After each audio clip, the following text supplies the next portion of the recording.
Salam, hörmətli müəllimlər, hörmətli təhsil işçiləri. Dərs dinləmənin bugünkü qonağı Ülviyə xanım Ələkbərova. Demək, 124 nömrəli məktəbin ibtidai sinif müəllimi, 207 nömrəli məktəbdə metodist, ibtidai siniflər üzrə, bir də Azərbaycan Gənc Müəllimlər Assosiasiyasının ibtidai sinif müəllimlər üzrə birliyinin sədri. Doğru mu dedim hamısını? Doğru. Xoş gördük Ülviyə xanım, xoş gəlmisiniz. Çox sağ olun ki, dəvətimizi qəbul elədiniz və bugün biz ümumiyyətlə metodistlər nə iş görür, necə iş görürlər, hansı qayğıları var, ümumiyyətlə hansı gözləntilər var. Bununla bağlı danışacağıq. Düzdür, müəllimlərin bizə müraciəti olur bununla bağlı. Həm pozitiv, həm negativ olur belə şeylər. Normal. Bugün biz bunları müəyyən qədər izləyicilər üçün açıqlayacağıq. Ümumiyyətlə metodist olmaq çətindirmi? İlk növbədə sizə dərin təşəkkürümü bildirirəm dəvət elədiyinizə görə. Dərs dinləməndə bütün verilişlərini izləmişəm və bunu müəllimlər qrupunda da severək paylaşıram. Çox şey öyrənirik. Həqiqətən o fərqindəlik işığını yandırmaq, bu hər insana məxsus olan bir hal deyil, sizdə var. Buna görə xüsusi təşəkkür edirəm. Metodist olmaq çətindirmi? Maraqlı sualdır. Əslində metodist olmaq üçün bir neçə müddətdir bunu istəyirdim, qərarlaşdırırdım, amma bu il o nəticəyə gəldim ki, bəli, mən metodist olmalıyam. Bu işıq hardan yandı? Belə deyək, mən artıq 2 aydır metodist kimi fəaliyyət göstərirəm məktəbdə. Bizim məktəbə bir metodist gəlmişdi və həmin metodistin mənim dərsimdə oturması və mənim dərsimə doğru istiqamət verməsi məni çox sevindirdi və düşündüm ki, ətrafımda bu qədər müəllim var, niyə də bunu daha da genişləndirməyim. İnkişaf planımda bütün müəllimlərlə işləməyə çatmasam da, amma müəyyən qism müəllimlərlə fikir mübadiləsi yaratmaq, müzakirələr etmək, onlardan öyrəndiyimi də öz dərsimə qatmaq mənim üçün çox önəmli idi. Ona görə metodist olmağa qərar verdim. Çətin deyil, çox xoşdur mənim üçün hər müəllimlə işləmək. Çox maraqlıdır. Hər müəllimlə nəsə öyrənmək, fərqli siniflərdə olmaq, fərqli dərsləri dinləmək həqiqətən də mənə çox şey qatır. Ümumiyyətlə bu metodist seçimi belə olur. Təhsil institutu elan verir və müəyyən prosedurlar var. Onlardan keçirsiniz və sonunda metodist olursunuz və məktəbdə ibtidai sinif müəllimlərinin peşəkar inkişafı ilə. O konkret hansı nüanslarla işləyirsiniz? Məsələn, deyək ki, siz oturursunuz dərsləri dinləyirsiniz. Bizə bir o mənzərəni açsaz. Yəni deyək ki, ola bilsin hansısa məktəblərdə ki, bütün məktəblərdə hələ ki metodist yoxdur, amma metodist nə iş görür? Onu qısa bizə bir belə kino lenti kimi danışsaz. Əla. Bu fəaliyyətə başlamamışdan əvvəl deməli elan verilmişdi və bu elandan mən vakansiyadan qatıldım.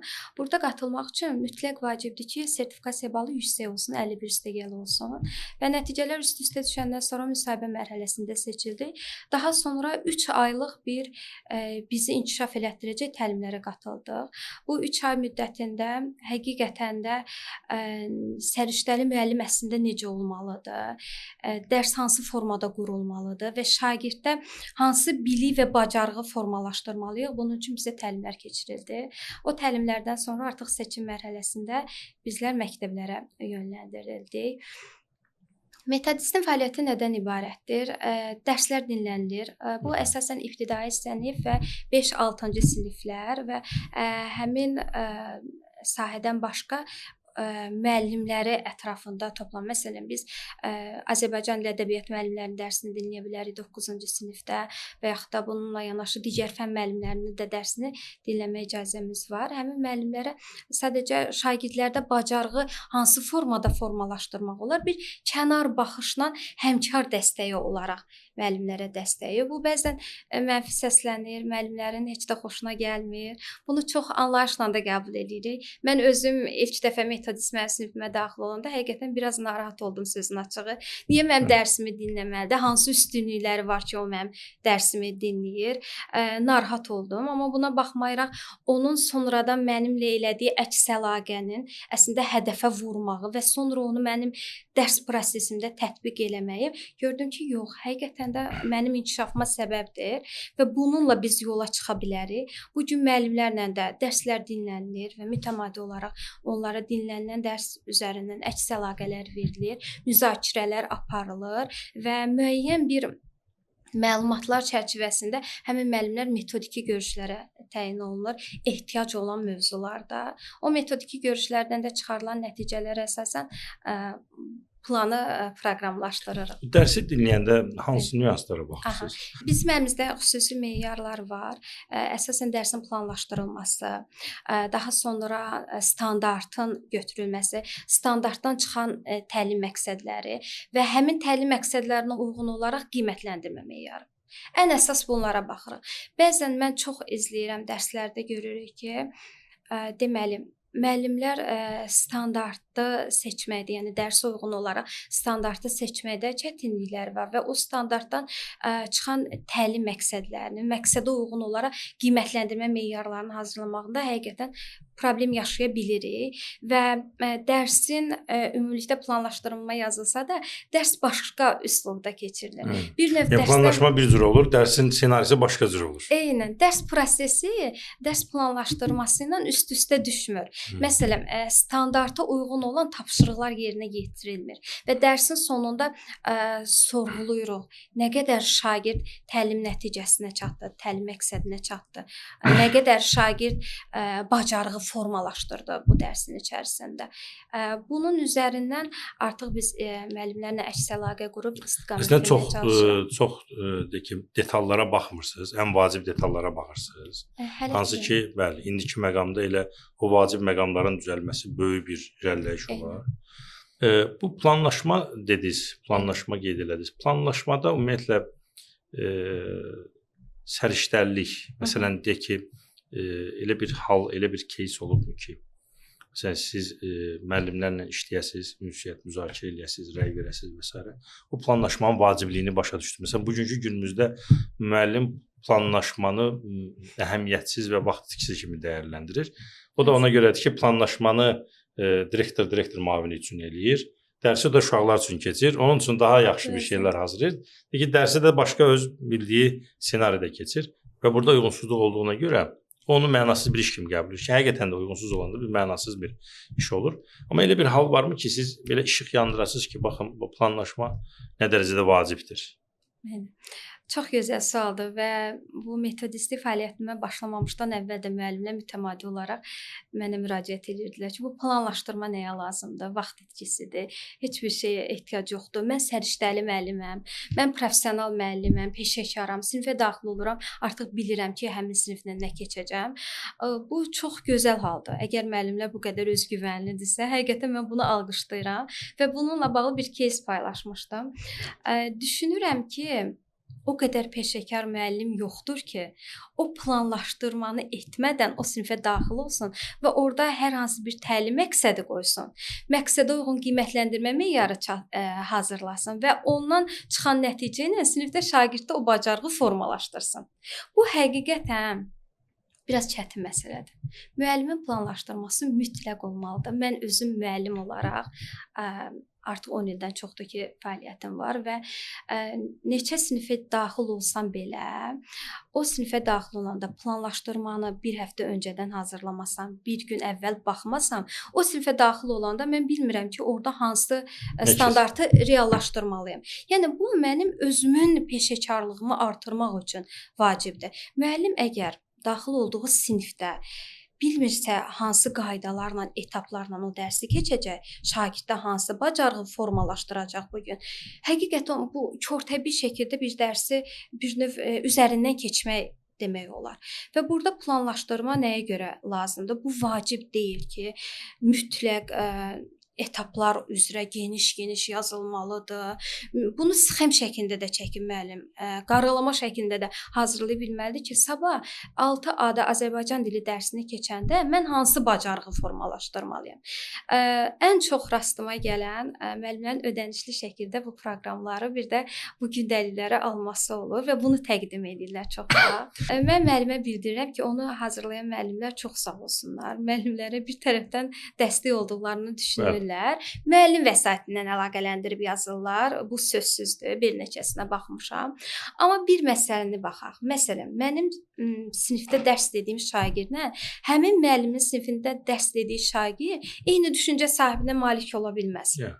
Bilik səviyyəsi də başqadır, bacarıq səviyyəsi. Eyni bilik və bacarığı forma. O müəllim yazıbsa, o yalnız öz sinifinə uyğun o bacarığı formalaşdırmaq üçün yazır. Mən yazıramsa, mən öz qarşımdakı şagirdin öyrənmə tərzini bilirəm, ən azı şagirdlərin. İnklüziv olanları bilirəm. Hansı şagirdə differensial yanaşmalıyam, onu bilirəm və ona uyğun olaraq bir proqram hazırlayıram və bu proqramdan da gündəlik planlaşdırma ilə ortaya çıxardıram. Məsələn, adi gündəlik özümüz üçün deyək, mənim gündəliyim var, illik proqramım var, məsələn, aylıq var və həftəlik, sonra da günlük. O proqrama uyğun rutin, vərdiş yaratmasam, mən bilmərəm ki, həmin gün mən nə etməliyəm. Və çox vaxt o sualına rastlaşıram ki, işlərinizi necə çatdırırsınız? Sadəcə yəni disiplin quraraq. Burada belə bir sual çıxır da, məsələn, bu narahat edən bir məqamdır. Məsələn, müəllimlər dərslərini planlaşdırmır. Yəni nə mənada? Yəni bizim sizin də vurğuladığınız o planlaşma anlamında planlaşdırmır. Yəni bayaq dediyim kimi kimin üçünsə planlaşdırır. Biz nə edə bilərik ki, müəllimlər həqiqətən planlaşdırsınlar? Yəni keçəcəyi şeyi planlaşdırsınlar. Yəni planlaşma ilə bağlı çoxlu miflər var. Məsələn, mifin biri odur ki, məsələn, planlaşma mütləq kağız üzərində olmalıdır. Planlaşma kompüterdə elektron da ola bilər. Yəni bunun bir belə bir qayda yoxdur da mütləq kağız üzərində olmalıdır. Planlaşma illik planlaşma bizə hazır şəkildə gəlir və biz ondan kənara çıxa bilmərik deyə bir mif də var. Yəni mən məsələn bu 6 standart yox, başqa bir 6 standartı keçə bilərəmmi? Müəllimə deyirsən ki, hə, sən belə bir hüququn var, tək ki onu reallaşdırasan. Qəribə gəlir ki, həqiqətən mənim belə bir hüququm var. Yəni məktəblərdə dərd də burasındadır ki, bəzi məktəblərdə direktor müavinləri də bunu bilmir. Və deyirlər ki, elə bilin ki, belə bir mənzərə var da planlaşma ilə bağlı. Hər kəs bir planlaşmanı kağız üzərində olduğu kimi eləsin, status quo-nu qoruyaq, dərs keçməsək də olar. Çox təəssüf. Kimi bir mənzərə var. Yəni bu belədir. Bunu sındırmaq məsələn çox çətindir də. Bu bizdə mədəniyyət halına gəlib. Biz artıq planlaşmanı ya başqası üçün eləyirik. Yəni uşaqdan başqa hər kəsi düşünürük. Yoxlamanı düşünürük, metodisti düşünürük, direktor müavini düşünürük, amma bir uşağı düşünmürük. Valideyn də düşünürük. Valideyn nə deyər deyə. Mən belə əyləncəli dərs keçirəm, valideyn deyir ki, sən evə uşağa tapşırıq vermirsən, ay müəllim, niyə belə edirsən? O elə deməsin deyə başlayır yenə sinifdə uşağı başlayır ev tapşırığından yükləməyə. Amma yəni bu bizim yəni inancımıza, yəni təhsil inancına, düşüncəsinə ziddir də. Biz bunu məsələn bir metodist baxışı ilə baxsaz, biz bunu necə dəyişə bilərik? Bəli. Düşünürəm ki, burada belə bir məsələ var. Təsəvvür eləyin ki, neçə illərdir ənənəvi metodla müəllim sinifə daxil olub və o dərsi sinifdə keçib. Planlaşdırmanı da eynən yoxlama gələndə, metodist yaxınlaşanda, müdiriyyət tələb edəndə bunu hazırlayır və onun bir növ gərəksiz bir sənəd olaraq beynində artıq bu inanc formalaşıb. Və biz bugün metodist olaraq sinifə daxil oluruq. Müəllimdən xahiş edirik ki, mümkünsə planlaşdırmanı bizə təqdim edin ki, mən dərslə o planlaşdırmaya baxım, uyğunluğu tapmağa çalışım. Və burada müəllim artıq o planlaşdırmanı təqdim eləyəndə və mən o planlaşdırmaya uyğun olaraq baxıb əks tərəfi görəndə müəllimlə artıq başlayıram onu izah eləməyə. Məsələn, müəllim, sizin dərsiniz oxuyub anlama ilə bağlı idi, amma siz burada dinləyib anlama elədiniz. Standart olaraq oxuyub anlama standartını götürdünüz, amma dərs olaraq dinləyib anlamanı elədiniz burada. Dərsiniz də çox gözəl keçdi, çox da bəyənilən dərs idi. Uşaq bacarıq formalaşdırdı və o dərsi bitirdi. Olardımı ki, siz o dinləməni, orada elədiyiniz dərsi burada da yazasınız? Və bunlar üst-üstə düşəndə artıq siz daha rahat olarsınız. Yəni elədiyiniz də fərqli bir şey deyil. O elədiyinizi sadəcə vərəq üzərində yazsaz, mən də artıq fikirlərim üst-üstə düşər ki, dərslə planlaşdırma uyğunlaşdı. Bu məqamda bu arqumenti mən müəllimlərlə bölüşürəm. Müəllimlər deyir ki, direktor bizdən, direktor müavini tələb edir ki, jurnalda o illik planlaşma var, hansı ki, belə şablon olaraq deyir, jurnalda onu yazmalısan. Fərqli bir şey yaza bilmərsən, plan üzrə getməlisən. Ya bunu metod birləşməlisən, siz indi metodistsiz doğru fikirləri məktəbdə bildirirsiniz. Bu çox yaxşı. Amma deyək ki, elə məktəblərimiz var ki, orada ya metod birləşmə rəhbəri, ya direktor müavini tələb edir ki, o illik planlaşmada necə yazılıbsa, hansı ki, onu da müəllim özü eləməlidir. Əslində, bu dərinliyə getmək istəmirəm də, yəni hələ orada deyilik. Orada jurnalda onu yazmalısan. O da deyir ki, tamam, mən jurnalda onu yazıramsa, plan mövzunu keçəcəm yazıramsa, plan alt standart yazıramsa, onun da planlaşmasını yazın vereyim. Amma mən geridə qalmışam. Yəni, jurnalda irəlidəyəm, geridə qalmışam. Və yaxud da jurnalda geridəyəm, mən artıq uşaqlar yaşlı irəli getmişəm. Deyirəm ki, tamam da, yəni sən keçdiyi planlaşdırıb ora yazsan dünya mı dağılar? Yəni, qanunu pozmuş olursan. Yəni, deyir ki, yox, məndən belə tələb edir. Və çox belə yanlış inanclar, sadə həqiqətləri görməyə bizə mane olur. Və qalıblaşmış inanclar. Yəni. Bu sual mənə də verilmişdi. Mən sadəcə yenə də deyirəm, öz məktəbimdən dərs dediyim və metodistlik etdiyim məktəbdən danışıb əlaqələri qurmaq istəyirəm. Müəllim bildirdi ki, planlaşdırmada məndə bu alınmır, bunu eləyə bilmirəm. Müəllimə sual verəndə ki, müəllimə bu planlaşdırma hardandır? Dedi ki, bizə də göndəriblər. Biz də ona uyğun yazmışıq. Kim göndərib, necə göndərib? Hardan gəlib onu da bilmirik. Mən müəllimdən xahiş elədim ki, hörmətli müəllim, biz hüquq və vəzifələrimizi bilmirik bəzən həqiqətən. Bunu etməkdə sizin işinizdir. O sinifə ola bilər 6A-da siz başqa bir planlaşdırma qura bilərsiniz. İllik planlaşdırma nəzərdə tuturam. 6B-də başqasını, 6C-də tamam başqasını qura bilərsiniz. Hətta deyirlər ki, məktəbdə tələb edirlər ki, bunun üçü də eyni olmalıdır. Deyirəm ki, elə bilirsən, evində 3 övladın var, sən gedirsən dükandan 39 razmer ayaqqabı alırsan, deyir, üçünüz də bunu geyməlisiniz. Axı bunun ayağı fərqlidir. Yəni bu siniflər dediyiniz kimi fərqlidirsə, biz eyni planlaşmanı necə? Yəni bu ümumiyyətlə bizdə belə bir şey var da, bu məqamı gəlmişkən buna toxunum. Bizdə elə bilin ki, kütləvi şəkildə sorğulamadan, fərqinə varmadan, kütləvi şəkildə məsələn, sabah siz gedin məktəbdə müəllimləri yığın deyin ki, bu belə olmalıdır. Hamı deyəcək ki, eyvallah, belə olmalıdır. Və hamı başlayacaq eləməyə, bir nəfər sorğulamayacaq ki, ay Ülviyə müəllimə, bu niyə belə olmalıdır?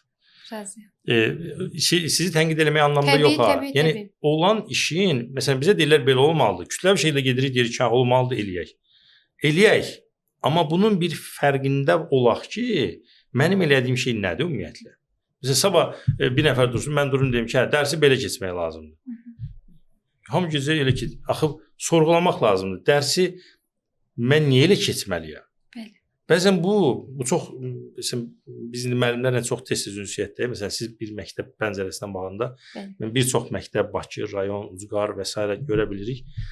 Bakıda bu çox, Bakıda da müşahidə olunur, regionlarda da müşahidə olunur və bununla bağlı bizə müəllimlər çox müraciət edir planlaşma ilə bağlı.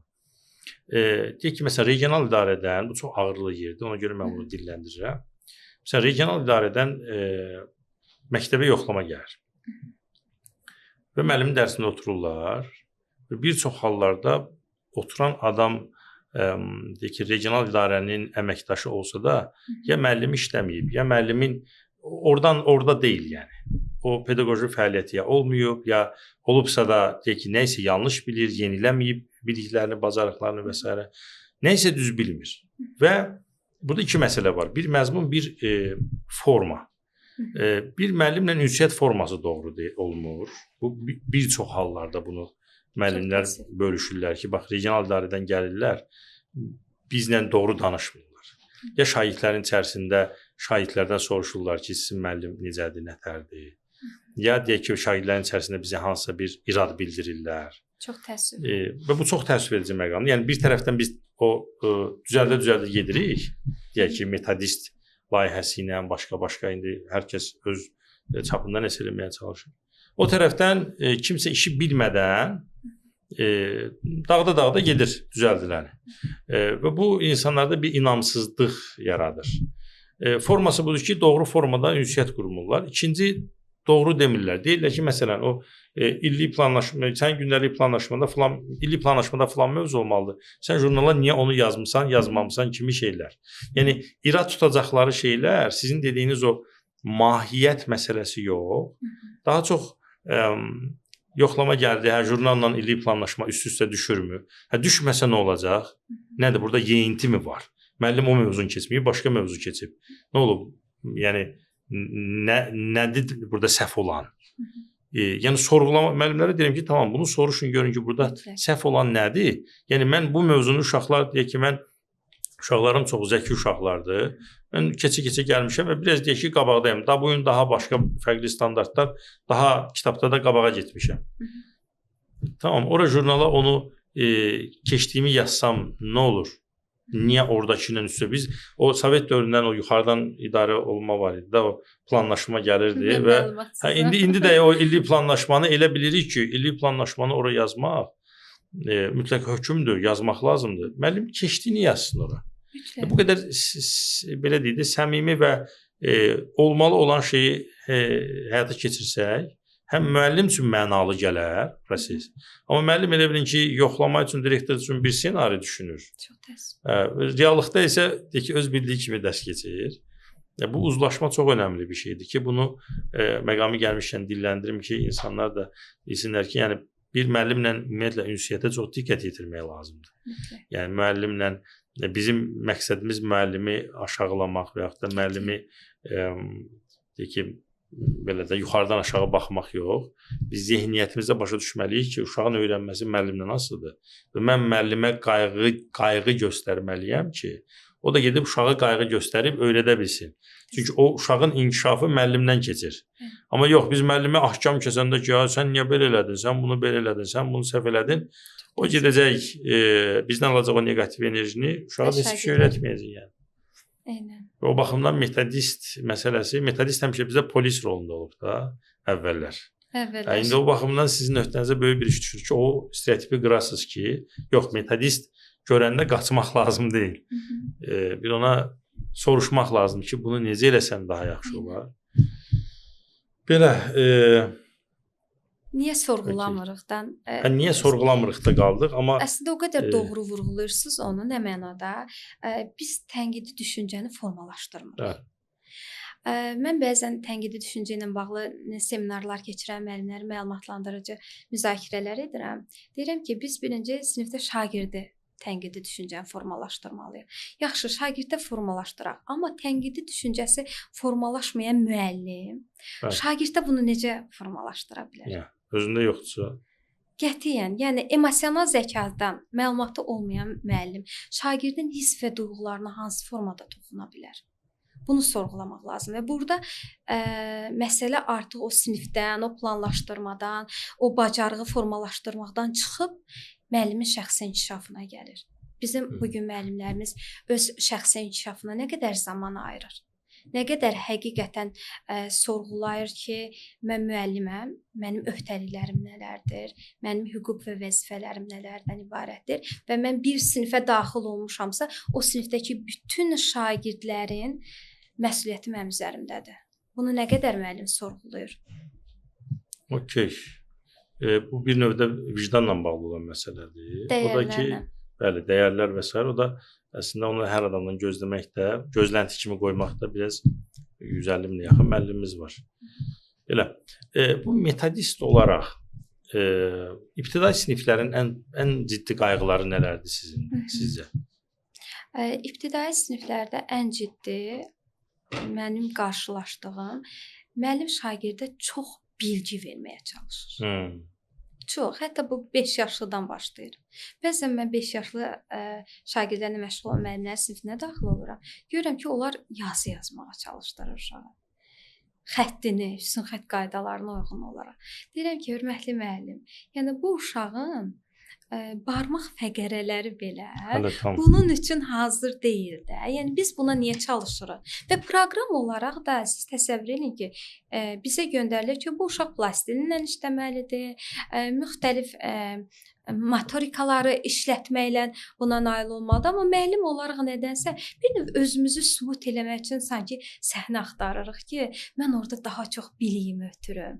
Mən orada daha çox mühasirə xarakterli dərslər keçim. Və yaxud da bir növ əyləncəyə qaçanda artıq çox müəllim soruşur ki, mən deyirəm dərslər ibtidai siniflərdə mütləq oyunlarla təşkil olunmalıdır və şagirdin marağını cəlb etmək üçün müəllim orada lazım gələrsə showman rolunda olmalıdır, lazım gələrsə əsgər rolunda olmalıdır, lazım gələrsə nağıl qəhrəmanı canlandırmalıdır. Şagirdin fikrini, diqqətini o dərsə cəlb etməyə çalışmalıdır. Çünki bilirsiniz, ibtidai sinif şagirdlərinin yaş fiziologiyasına görə onları ancaq əyləncə ilə cəlb etmək olar dərsə və burada müəllim o bilgini elə formada şagirdə çatdırmalıdır ki, şagirddə o bacarıq formalaşsın, amma şagird belə özü bunun xəbərində belə olmasın. Yəni axında Eynən.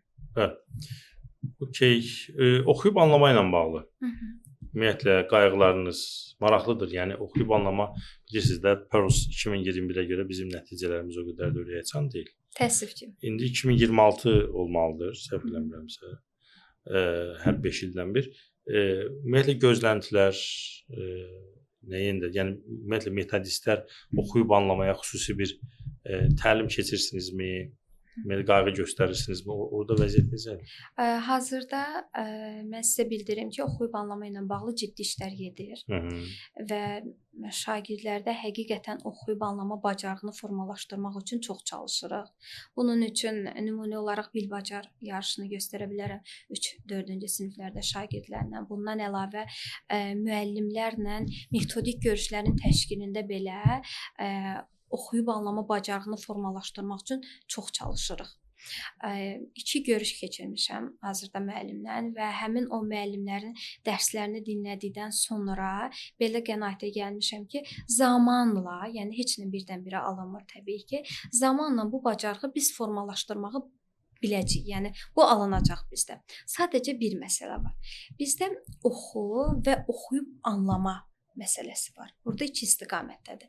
Müəllimlər çox zaman oxuyub anlama ilə oxunu səhv salır. Nə mənada? Məsələn, oxuyub anlama dərsini dinləmək üçün sinifə daxil olanda müəllim üzünlə oxudur şagirdlərə və yaxud da özü oxuyur şagirdlərə. Anlamanı harda formalaşdırdıq, onu artıq anlaya bilmirəm. Mən isə tövsiyə olaraq buradan bizi dinləyən müəllimlərə də deyə bilərəm. Oxuyub anlama dərsini özüm sinifdə necə qururam?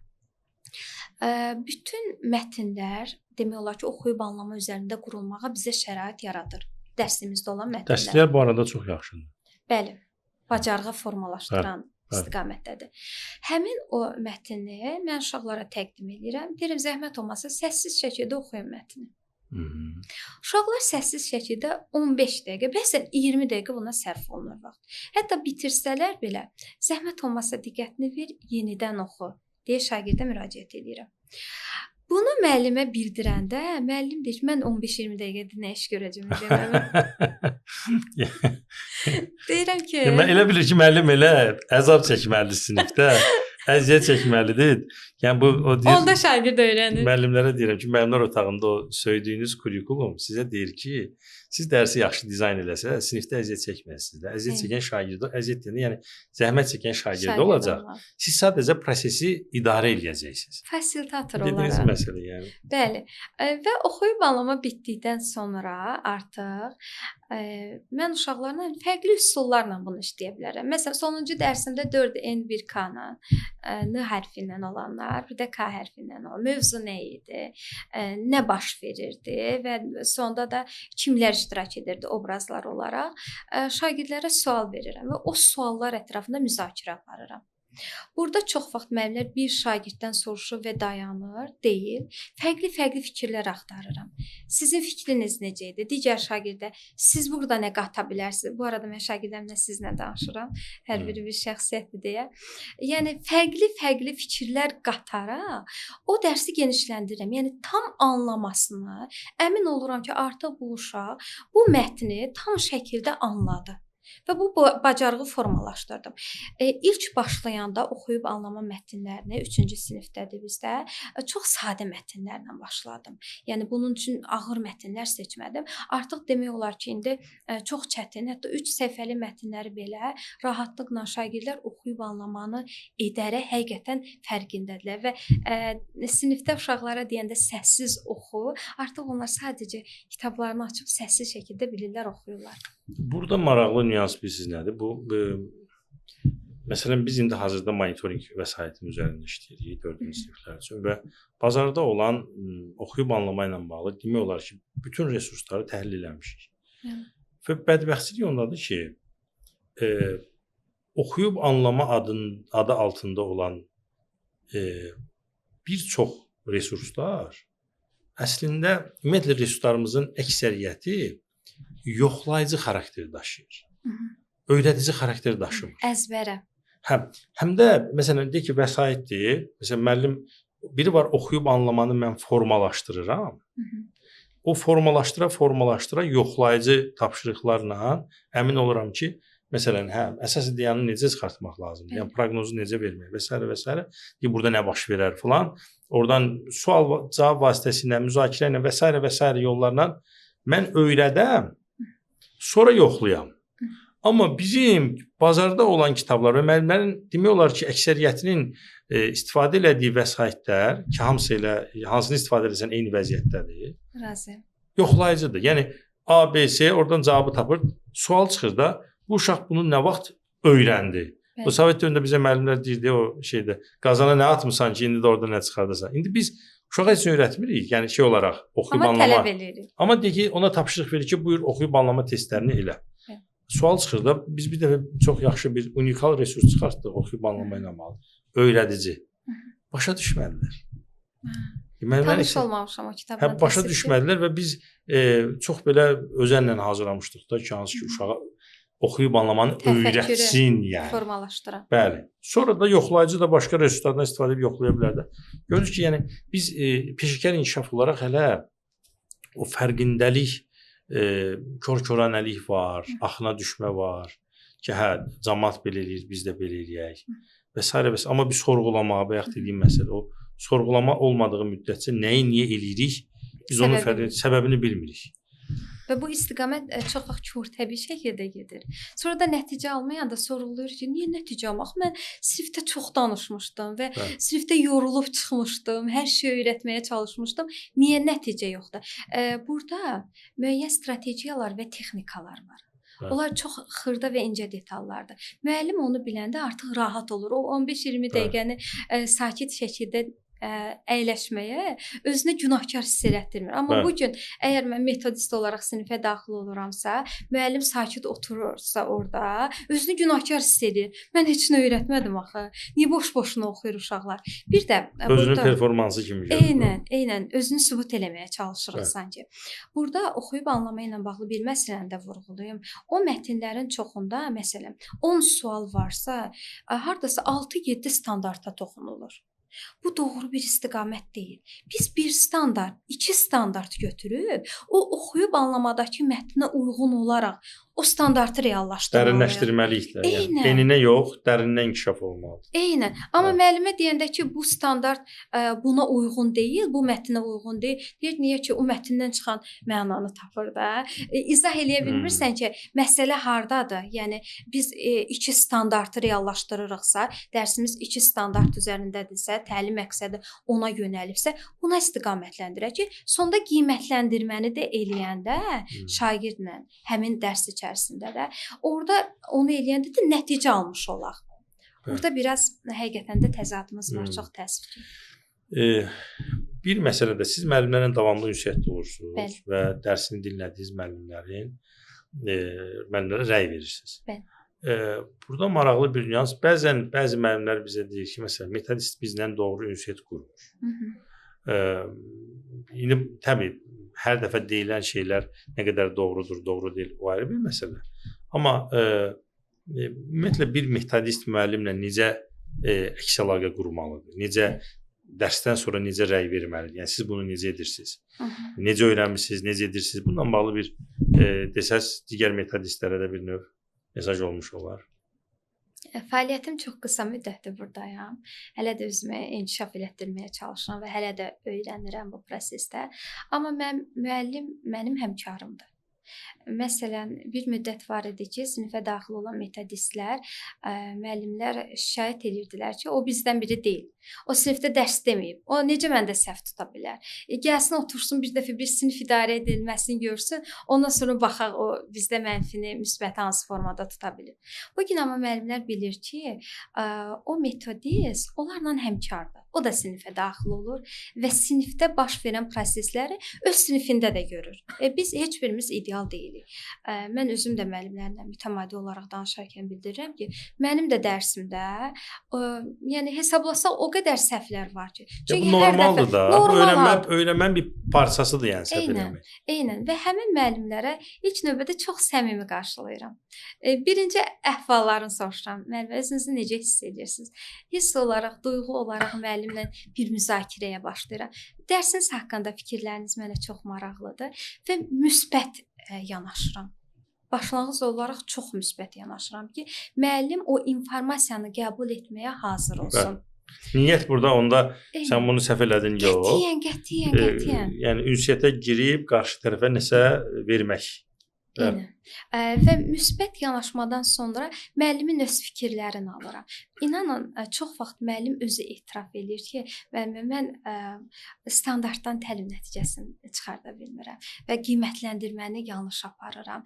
Refleksiya necə eləyə bilərəm ki, bilim ki, şagird nə öyrəndi və bunu sorğuluyur. Amma buna əks arqument gətirən müəllimlərimiz də var. Çox təəssüf ki, yəni bildirirlər ki, bunu bizə bu şəkildə bildirməyin. Məsələn, hər hansı bir hədəfi görüb onu vurmağa çalışıram ki, bu proses çox uzanmasın da. Məsələn, hər dəfə müəllimin dərsində o qiymətləndirmə ilə bağlı problemi görəndə, müəllimə bildirəndə ki, əslində qiymətləndirmə dərs sonunda edilən bir proses deyil də. Sən əlasan, sən möhtəşəmsən, sən bu gün yaxşı hazırlaşmışdın. Belə tamamlayırlar. Sən amma hazırlaş. Bu deyil qiymətləndirmə. Qiymətləndirmə hər hansı bir lövhədə misal uşaq yerinə yetirirsə, o bitirdikdən sonra ona verilən əks əlaqədir. Yəni bu dəftərində uşaqlar yazanda da biz yaxınlaşıb uşağa rəy verirsə, bu da qiymətləndirmədir. Tamamilə doğrudur və orada məsələn, dünən bir dərsdə yaşadığım bir halı bildirəcəm, qiymətləndirmə ilə bağlı. Müəllim lövhədə şagird yazdı. Müəllim sonra ona bildirdi ki, sən səhv yazmısan, tənliyi həll eləyirdi və şagird başladı o tənliyi bütünlüklə silməyə lövhədən. Sonra dayandı bir kənarda. Müəllim ona sırası çatanda bildirən, niyə sildin? Ax, bura qədər düz idi. Bildirdi və mən onu əks əlaqə olaraq müəllimə bildirəndə ki, hörmətli müəllim, nəyi şagird səhv etdisə, onu vurğulayıb. Amma ilk başda səhvi deyil, ilk başda müsbəti vurğulayıb. Sən tənliyin 2 mərhələsinə qədər yerinə yetirdin, amma digər mərhələsində daha diqqətli olmağını istəyirəm desəz, bu artıq ona verilən əks əlaqədir. Zamanında, yerində və ölçülə bilən. Və bu baxımdan müəllimlərə bunu bildirəndə biraz narazı qarşılayırlar. Və mən artıq başa düşürəm ki, orada biz inkişafdan danışa bilmərik. Və o açıq qapalı düşüncə tərzi var. Dveykin, artıq ora istiqamətlənirəm ki, müəllimdə harda fərqindəlik yarada bilərəm ki, bunu həqiqətən sinifində tətbiq eləyə bilsin. Və bir müddətdir ki, o narazı olan müəllimlər var idi ki, onlar da o hədəfi vurandan sonra dərsində nə qədər buna qarşı gəlsələr də, dərsində onu düzəltmələri artıq başa düşürəm ki, yox, biz deyəsən hardasa nəyəsə toxunmuşuq, bu çox sevindirici hal olur. O vacib məsələdir, toxunursunuz, yəni toxunmursuz deyil. Bunu sizə bəzən elə gələ bilər ki, bizim fəaliyyətimizin bir mənası yoxdur, amma mən yəni bu illərin təcrübəsi deyir ki, biz onu görməyə bilirik, amma var. Təcrübənizdə elə bir hal olubmu ki, məsələn müəllimlər deyək ki, peşəkar inkişafı üçün çalışasınız, o israrla deyək ki, etiraz eləsin. Məncə normaldır bu hal. Normaldır, amma olubmu belə bir hal? Yenə də Bunun deyirəm, öhdəsindən gəlmisinizmi?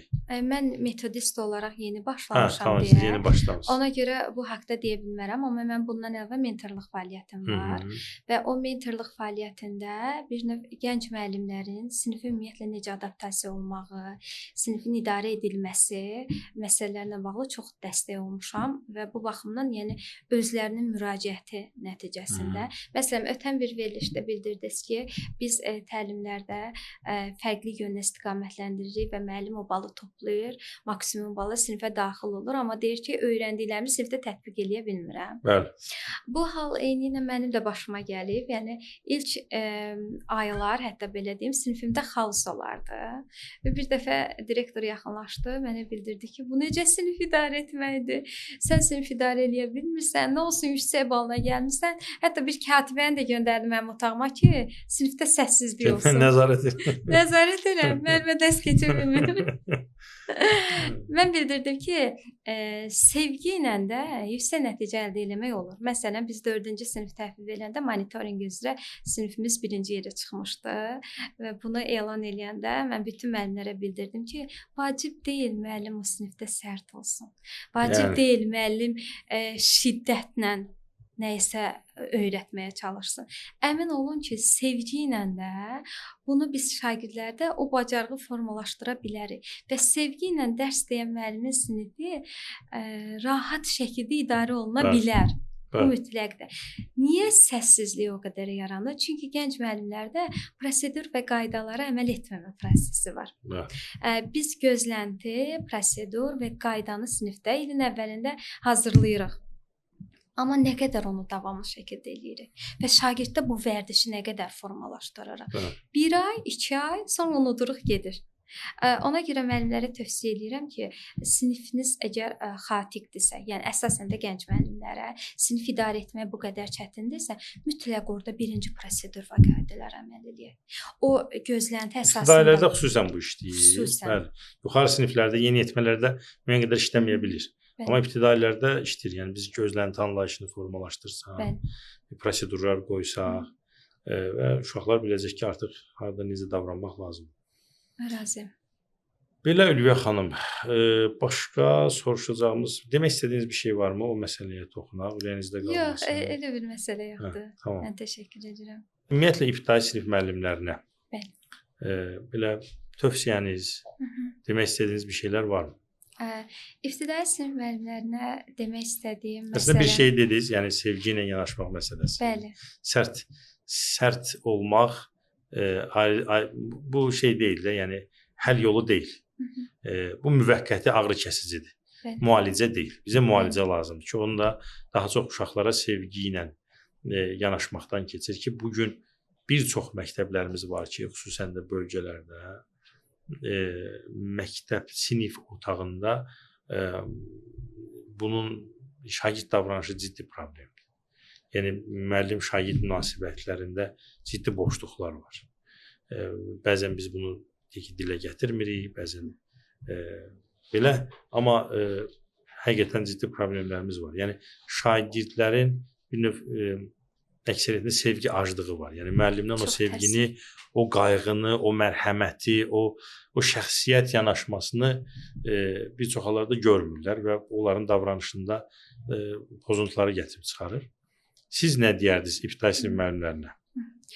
İbtidai sinif müəllimlərinə yalnız səbr arzulayıram bu işdə. Bu iş çox səbirli işdir. Və özləri nə qədər huzurlu, rahat olsalar, o sinif mühitində də onu tətbiq edəcəklər. Özlərinə diqqət eləmələrini arzulayıram. Öz şəxsi inkişaflarına diqqət eləmələrini arzulayıram. Və o sevgi daxildən gələndə çox səmimi olur, çox saf olur.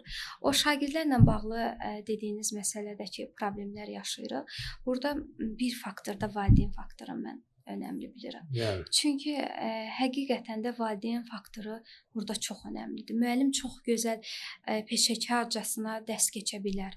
bacarıq formalaşdıra bilər. Sinifdə hər şey qaydasında ola bilər, amma ailə faktoru, valideyn faktoru, orada o valideyn, müəllim, şagird üçbucağında artıq qırılanda böyük problemlər yaşayırıq. Bu baxımdan da mən valideynlərlə görüşləri üstün tuturam. Məsələn, mən Yəni müəllim valideynlərlə də Bəli. işləsə daha yaxşı olar. Bəli. Məsələn, valideyn iclaslarının qurulmasında çox vaxt özüm də valideynəm. Valideyn iclaslarına gedəndə hər müəllim əlinə bir siyahı alır və deyir: "Sizin uşağınız belə idi, sizin uşağınız Şikayətlər, günahlandırma, cəzalandırma və hamının içərisində. və bütün Ən əyləşən böyük səhvlərdən 30 biri. valideyn içərisində mən bunun tam əleyhinəyəm. Valideynlərlə valideyn iclasları təşkil eləyəndə necə seminarlarıma özənlə hazırlaşıram, bunu valideynlər üçün də edirəm. Onlar üçün balaca bir çay süfrəsi də hazırlayıram hətta. Bir səmimi ortam yaradaq. Daha sonra ora qoyduğum mövzular toxunmaq istədiyim mövzular olur. Məsələn, güvənli bağlama ilə bağlı mövzu qoymuşdum ki, valideyn övladı ilə güvənli bağlanma qurmadıqda artıq o şagird məktəbə gələndə nə edir? Müəllimi qucaqlamağa başlayır. O sevgini müəllimdən görəndə müəllimi qucaqlayır. Dayanmadan hər kəs müəllimin üstünə gedir ki, müəllim o sevgini versin. Məsələn, mən burada çox yanlış baxıram müəllimlə şagirdin o fiziki təmasını, məsələn, ibtidai sinif belə olsa, bunu çox vaxt məni daşqalaq eləyirlər. Amma bu mütləq bu sərhəd qorunmalıdır. Amma şagird valideyndən almadığı sevgini gəlib o müəllimindən o səbirli, sevgi dolu, qayğıkeş müəllimdən görəndə artıq istər-istəməz müəlliminə bağlanır. Və burada artıq boşluq yaranır. Müəllim valideyn müəllimə müraciət edir ki, mənim sözüm keçmirsə çox yanlışdır və bu baxımdan valideyn görüşlərini çoxluqla təşkil etməyə çalışıram. Maarifləndirici videolarla yönləndirirəm. Bizdə valideyn olmaq, belə deyək də, əksəriyyət şəxslər kör-körənə valideyn olur. Yəni bizə valideyn məktəbi yoxdur. Çox təəssüf. Yəni valideyn olanda atanın öhdəlikləri, ananın öhdəlikləri nələrdir filan, bununla bağlı bir maarifləndirmə olmadan ailə qurulur və nəticədə də dediyiniz mənzərələr ortaya çıxır. Çox sağ olun Ülviyə xanım. Təşəkkür edirəm. Vaxt ayırdınız, gəldiniz, bölüşdük. Bu mövzu o qədər genişdir ki, saatlarla adam danışsa bitmir.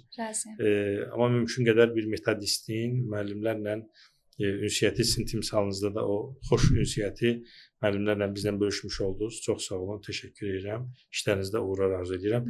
Hər gün gənclik, mərdəkan, hər gün bu yolu gedib gəlmək 124 nömrəli məktəb, 207 nömrəli kifayət qədər zəhmət tələb edən bir məsələdir. Sizə bol enerji arzulayıram, səbir arzulayıram. Uğurlar. Çox sağ olun. Mən sizə təşəkkür edirəm. Layihəniz çox maraqlıdır. Həqiqətən də bayaq bildirdiyim kimi fərqindəlik yaradacaq layihədir.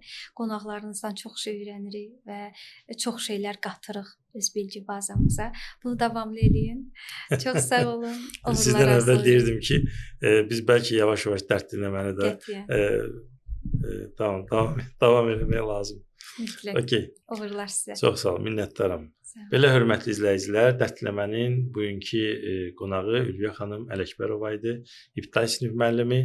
Növbəti buraxılışda görüşərik. Sağ olun.